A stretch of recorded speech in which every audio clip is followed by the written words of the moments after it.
పితా పుత్ర పవిత్రాత్మ నామమున ఆమేన్. పునీత జోసప్ప గారి మహోత్సవం. మరియ జ్ఞానభర్త, బాలయేసుకు సాకుడు తండ్రి, విశ్వ శ్రీసభ పాలక పోషకుడు, కార్మిక వర్గ పాలక పునీతులు పునీత జోసప్ప గారు.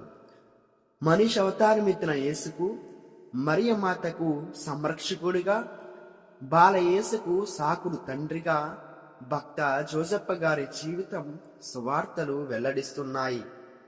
కానీ వారు మాత్రం సువార్తలో ఎక్కడా కూడా ఒక మాట అయినా మాట్లాడినట్లు లేదు.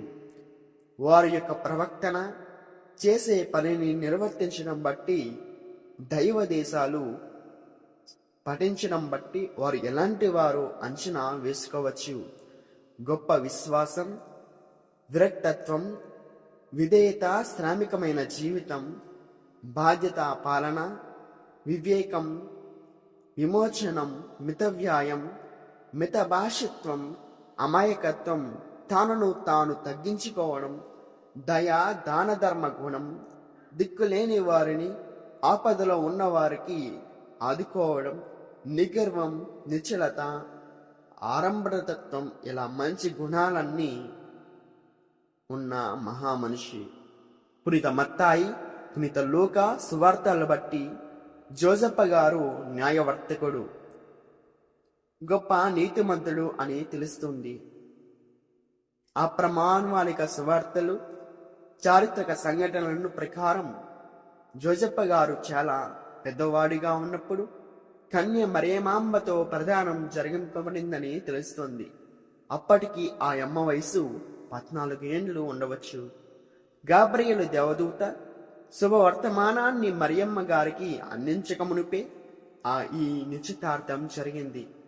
పునీత జోసెఫ్ అని ఏసేపు, జోజేపు, జోసెఫ్ అని కూడా పిలుస్తాం. వీరు బెతహేములో జన్మించారు. యేసుక్రీస్తు వారు తమ సువార్త ప్రచారం మొదలు పెట్టకమునిపే నజరేతు అనే గ్రామంలో క్రీస్తు శకం 20వ సంవత్సరంలో యేసు మరియల హస్తాల్లో వ్రాలి తన వయోభారంతో పరిశుద్ధ సహజ మరణం పొందినట్లు తెలుస్తుంది.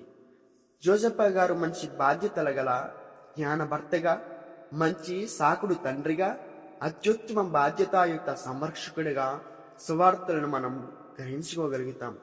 మత్తాయి గారి ప్రకారం యేసుక్రీస్తు వంశవాళి అబ్రహాం నుండి దావీదు వంశవాళి వరకు జోసప్ప గారి ముందు తరాల పేర్లు ఇవ్వబడినాయి. అయితే జోసప్ప గారికి మరియమ్మ గారితో వివాహానికి నిశ్చితార్థం జరిగాక వారు సంరక్షపక్షంలో కాపరం చేసుకోకమునుపే మరియమ్మ గర్భవతి అని జోసప్ప గారిని కలవరపరిచింది.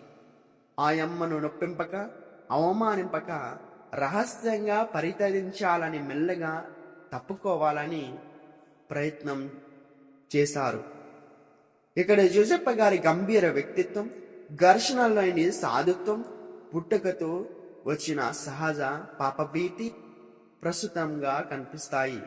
పిమ్మట ప్రభువు దూట మాత ప్రకారం మారుమడక మరియమ్మను చేర్చుకున్నారు. ఎక్కడే వారు తమ బాధ్యత, విధేయతను, పరిశుద్ధతను పూర్తిగా లోబరుచుకొని దైవ జ్ఞానాన్ని తూచా తప్పకుండా పాటించారు. ఇదే వారి విశ్వసనీయత, విజ్ఞత, ఘనత. అప్పటి నుండి దైవ చిత్తాన్ని ఎరిగి దాన్ని ఆచరింప నడంకట్టారు. ఒకవైపు దేవుని తల్లి కాబోతున్నని కన్య మరియమాంబ వ్యక్తిత్వానికి ఏమాత్రం గౌరవభంగం కాకుండా, పేరుకు మాత్రం భర్తగాను, వాస్తవానికి తన పరిధిలో ఉన్న సంరక్షకుడిగాను, సహాయకుడిగా, సేవకుడిగా, సందర్భకుడిగా తనను తాను మలుచుకున్నాడు. మరోవైపు దివ్య బాలయేసుకు తండ్రి కాబోతున్న లోకం దృష్టిలో అపార్థం రాకుండా ఆనవాయితీగా సాకుడు తండ్రిగా దేవుడి ఏర్పాటుకు తల్లొగ్గి దైవ బాలునికి దీనతతో పెంచారు, శ్రమించారు, ఆదదించారు, ఆనందించారు. తన జీవితాన్ని ఈ 2 అంశాలకే అనగా సంరక్షకుడిగా, సాకుడు తండ్రిగా పూర్ణంకితం గావించుకున్న ఋషింగురుడు వీరు. దేవునికి అర్పించుకున్న ప్రతి వ్యక్తికి ఆదర్శనీయులు వీరు. పాలక పోషకులు వీరే. అగస్తు చక్రవర్తి జనాభా లెక్కల విషయమై తన రాజ్యంలో ప్రజలు వారి వారి స్వస్థలాలకు వెళ్ళవలసిందిగా ఆజ్ఞనిచ్చారు. దావీదు వంశస్థులైన జోసెఫ్ గారు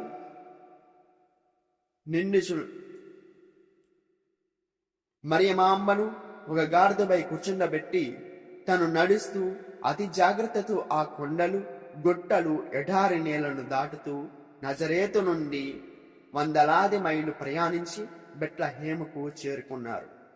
మరియమాంబను కన్న కూతురిగా పెంచి పట్టుకున్నారు. తిరిగాడుతూ తలదాచుకున్న స్థలం కోసం అక్కడ ఇల్లు వారిని బ్రతమాలుకున్నారు.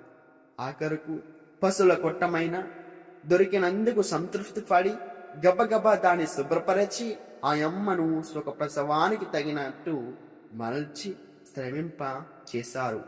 గొల్లలు వచ్చినప్పుడు జ్ఞానులు వచ్చినప్పుడు గాని, వారు విలువైన బహుమతులు ఇచ్చినప్పుడు గాని, అక్కడి పరిస్థితులను బట్టి జోసెఫ్ గారే వారందరితో తగు విధంగా వ్యవహరించి ఉండవచ్చు.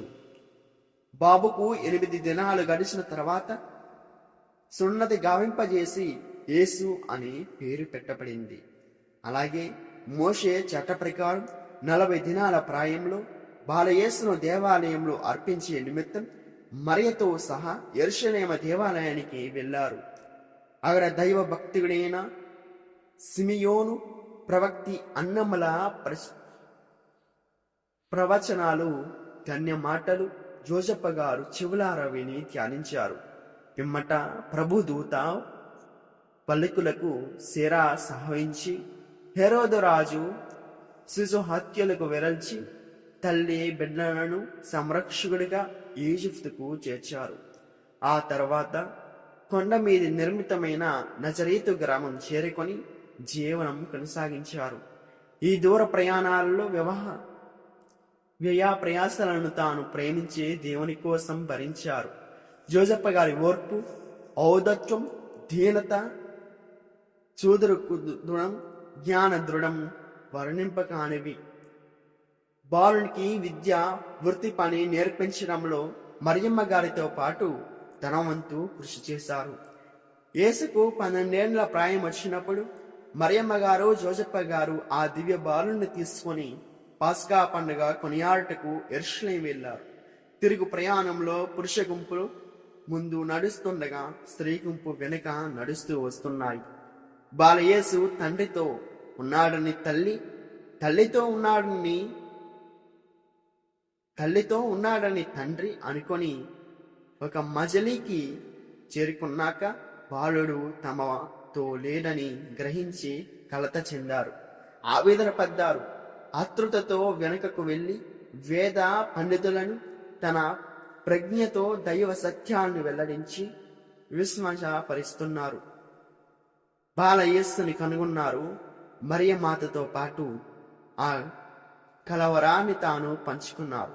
ఒక భర్తగా, ఒక తండ్రిగా, సంరక్షక బాధ్యతల న్యాయం చేశారు.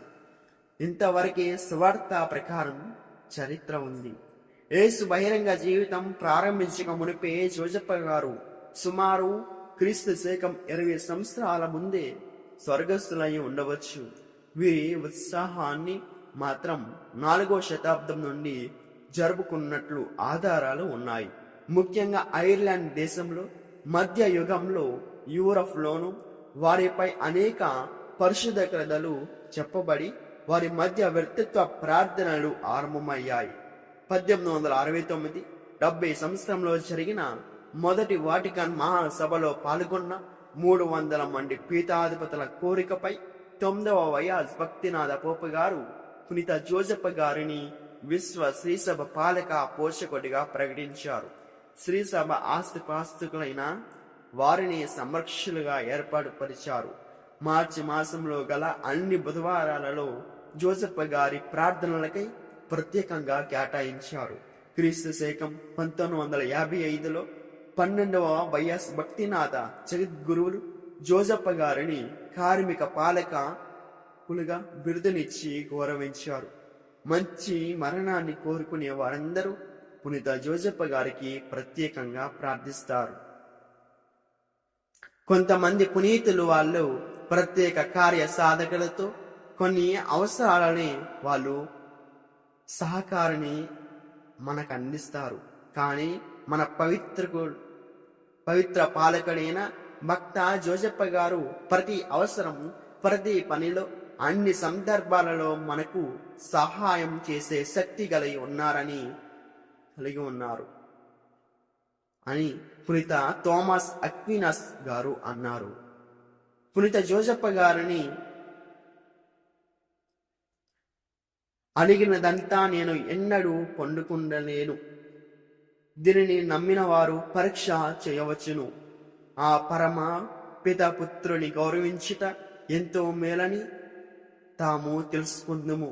పునీత తెరేజమ్మ గారు. జ్ఞానాంశం. దుస్తులు కొనసాగారు, కానీ నీతి